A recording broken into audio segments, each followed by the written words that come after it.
This video, we're going to talk about ordered pairs and relations. So we're finally going to learn how we're going to deal with verbs. So an ordered list of objects is called a sequence. Now remember that elements or sets, those are just unordered. So if you have a set 1, 2, 3, it's the same thing as a set 2, 1, 3. But sequences are different. In a sequence, the order matters. And you either represent this with uh, normal parentheses, this is what I personally use, and it's what's used in most of mathematics, or it can be represented using these angled brackets. So both of these imply that there is some order to them. So imagine I want to have a sequence of numbers from 1 to 3 in order from smallest to largest, then that would be the sequence 1, comma 2, comma 3. And this is different from the sequence 3, comma 2, comma 1. So these two things are different. The left one, sequence 1, 2, 3, would be smallest to largest, and on the right, 3, 2, 1, that's the sequence from largest to smallest. So, for instance, when you order the alphabet, for example, A, B, C, D, so on, down to X, Y, and Z, this has an order to it. And we know it's ordered because it has these parentheses on the side, but again, we could also choose, instead of doing parentheses, we could use an angled bracket. So we could do something like one of those instead.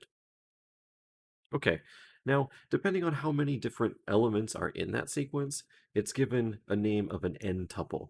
So it's called an n-tuple, and the n just stands for the number of things in that sequence.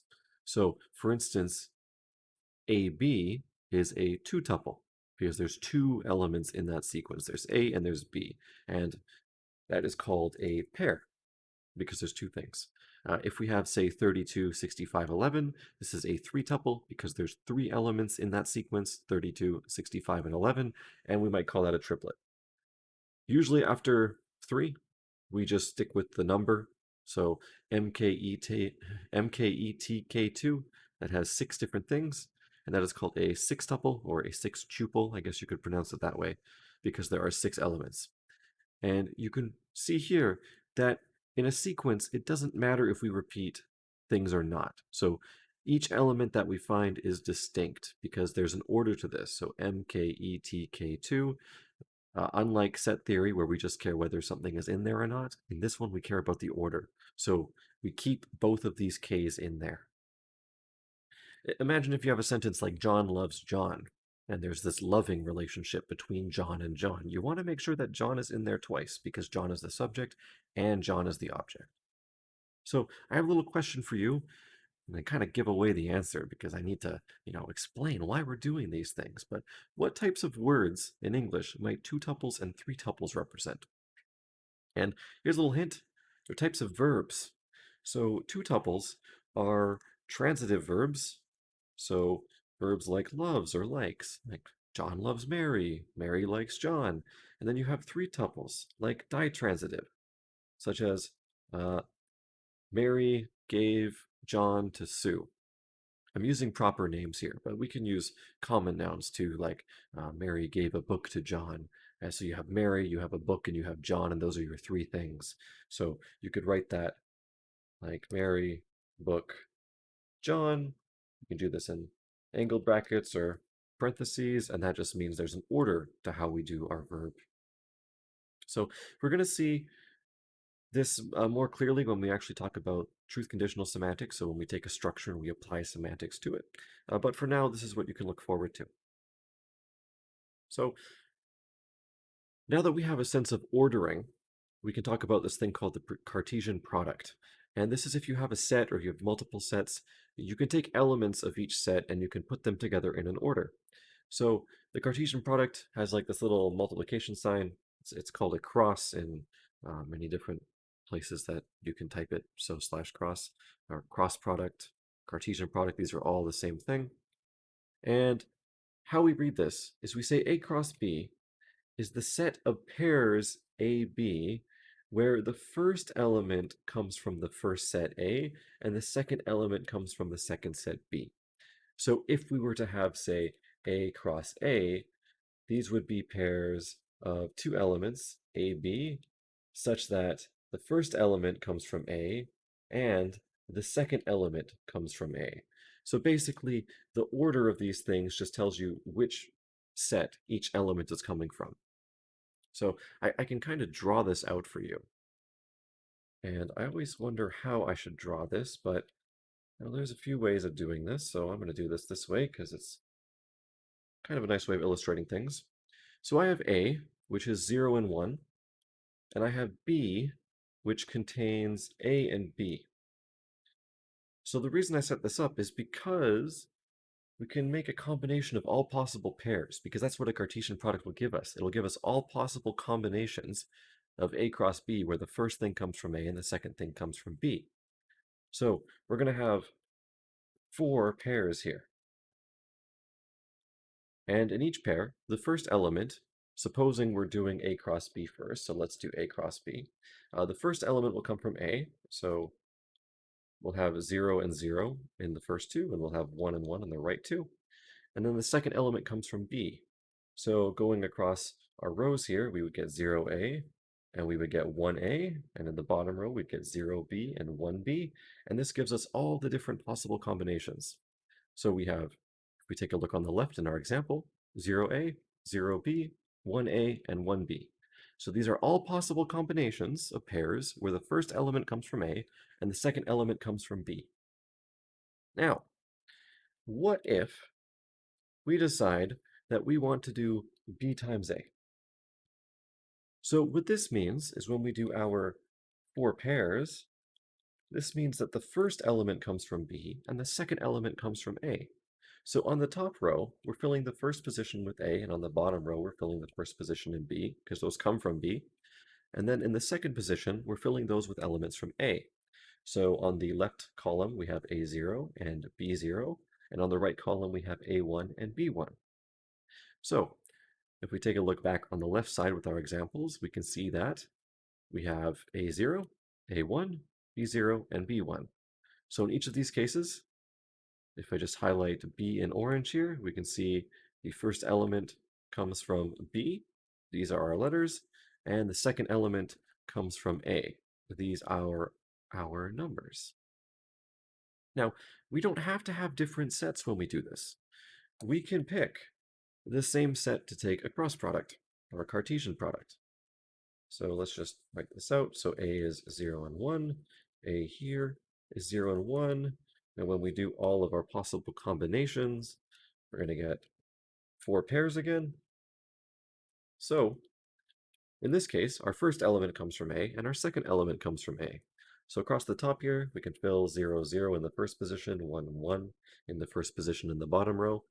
Then in the first column, we can do 0, 0 in the second position, 1, 1 in the second position, and this gives us all possible combinations. So 0, 0, 0, 1, 1, 0, and 1, 1, where the first element comes from A, highlighted in orange here, and also the second element comes from A, highlighted in blue here. Now, here's a nice easy way to remember how many things you should have. If you have, say, the cardinality of A, and that is, say, some number m, just any number, and you have the cardinality of B, which, say, is some number n, then the cardinality of A cross B should be m times n. So in the example we just did, A has a cardinality of 2, B has a cardinality of 2, therefore the cardinality of A cross B should be 2 times 2, which gives us 4. And that's because for the first element you have 2 options, for the second element you have 2 options, and that gives us all possible pairs. I drew this in a little lattice, but I want to show you one more way of drawing this before we move on. And that is just simply to draw out your 2 sets here, 0, 1, 0, 1, and then to just show all possible combinations. So 0 can connect with 0 and 1, and another way of doing this would be to connect 1 with 0 and 1 with 1. And you can see 4 different arrows there. So each one of those lines represents a different pair. The pair 0, 0, the pair 0, 1, the pair 1, 0, and the pair 1, 1. Okay, so that's a Cartesian product.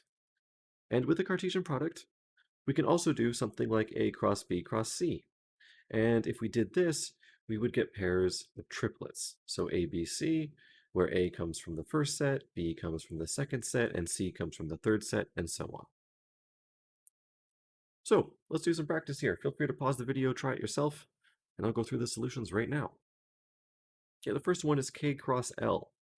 So I'm just going to do this with these sets now. K, L. K has T, S, and P. L has 3 and 4. So I can just match each one. So I can match T with 3 and 4. I can match S with 3 and 4. I can match P with 3 and 4, and that's going to give me 6 different pairs. So first we have T with 3, then we have T with 4, because the first element's coming from K, the second one is coming from L. We have S with 3, we have S with 4, we have P with 3, and we have P with 4. So we have 6 different pairs, where the first thing comes from K and the second thing comes from L. Now let's do L cross M. And this time I'm not going to draw it out. Well, I'll draw it out visually, why not? This one's a really quick one. So L has 3 and 4, M has N. So how are we going to do this? We're going to pair 3 with N, we're going to pair 4 with N, and that's going to be our 2 pairs.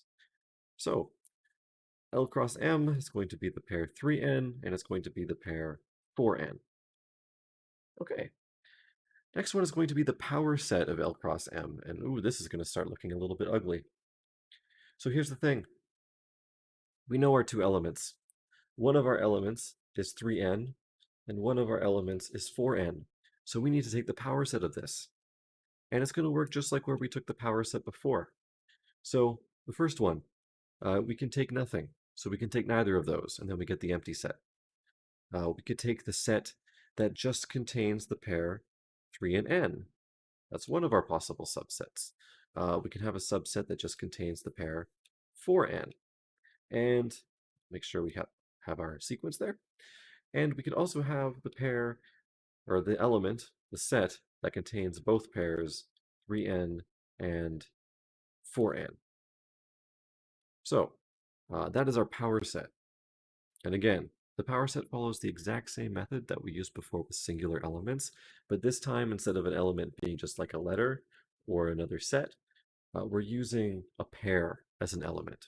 So you can see here, there's a pair 3N, a pair 4N, a pair 3N, and a pair 4N, and it's produced in the same way that you would any other power set.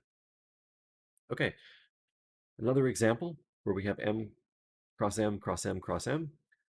So there's no brackets here, which means that we're going to be looking at a quadruplet. So it's going to contain 4 things there. And if we draw this out visually, 1, 2, 3, 4. Okay, the 4 sets are M. Luckily, the only thing in each one of these is N. So there's really only one element we can do here, and that's going to be taking N to N, to N to N, to N to N. So basically, the 4 things in our quadruplet here is N, N, N, N. So that's one element that we have. The last one, this is different because we have M cross M in brackets, M cross M in brackets, and then we're taking the cross product or Cartesian product of both of these. So this is a little bit different because what we're doing essentially is something like this. So we're taking these 2 pairs. So we have NN and we have NN. And then we're taking a pair with both of these pairs as elements. So our final result here is going to be a set containing a pair of pairs. So in this pair, the first pair is NN, the second pair is NN, and both of these things are a pair in the larger pair. So basically, when you see the brackets, that just tells you how many elements are going to be in that sequence. So in this case, there's a 2 sequence, a 2 sequence, and those 2 sequences are being conjoined into another sequence of 2, compared to the example we did before, where there's 4 things in a sequence. So typically, what we would do is with the ditransitive verb, we just take 2 sets. With a transitive verb, we take 2 sets. The ditransitive verb, we need 3 sets because we need a triplet or we need a pair. Now, let's talk about relations. So this is where the verbs come in. And we have different types of relations. We have unary relations, binary relations, and ternary relations. And unary, bi, and ter, this just tells you how many things are in that sequence. So unary just has one thing in a sequence. Binary has 2 things in a sequence. Ternary has 3 things in a sequence. When you just have a unary sequence, these are just standard elements. So this could be any intransitive verb, some people call them VIs, or it can be, say, a predicate adjective or predicate noun, like is a LING 324 student.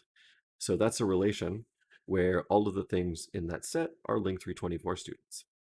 We can have a binary relation for transitive verbs. So if you take loves, you have a subject and you have an object. So with loves, we're looking for pairs, x and y, where x loves y. So basically, the x fills in the subject and the y fills in the object.